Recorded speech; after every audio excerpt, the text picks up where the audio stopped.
pour les titres, soyez les bienvenus si vous nous rejoignez cet après-midi sur France 24. On commence donc cette édition avec l'Ukraine et ce nouveau revers pour l'armée de Vladimir Poutine. À Kherson, région stratégique, 30 000 soldats du Kremlin se sont donc retirés il y a quelques heures selon Moscou. L'armée ukrainienne, elle, vient d'entrer dans cette ville désormais libérée. Écoutez le député de Kherson. Voilà, pour les combats qui sont donc désormais terminés, mais les autorités ukrainiennes appellent tout de même la population à la plus grande des vigilances. Écoutez Gulliver Krag, il est notre correspondant dans le pays.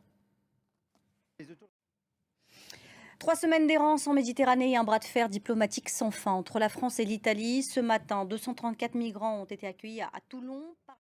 C'est une courte escale, mais très attendue, celle de Joe Biden à Sharm el-Sheikh en Égypte. Il est arrivé sur place il y a quelques heures et il doit prendre la parole dans les prochaines minutes à l'occasion de la COP27. Le président américain va rappeler que les États-Unis se sont dotés cet été 100 milliards de vêtements sont produits chaque année dans le monde. L'industrie textile émet donc plus de gaz à effet de serre que le trafic aérien et le trafic maritime réunis. Des entrepreneurs français s'engagent à inverser la tendance. Reportage en Mayenne, signé Rebecca Martin avec Héloïse Mélan. On en sait un peu plus sur l'attaque au couteau d'hier soir à Bruxelles. 2 policiers ont été visés. L'un a succombé à ses blessures et l'autre est blessé.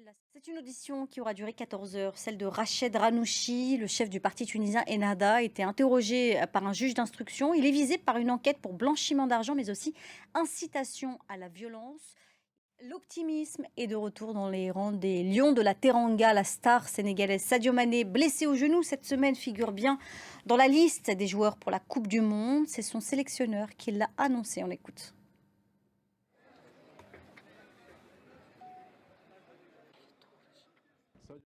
Au Sénégal, le football est roi. Alors comment a-t-on réagi ce vendredi à cette annonce? Écoutez, Sarah Sako, elle est justement notre correspondante à Dakar.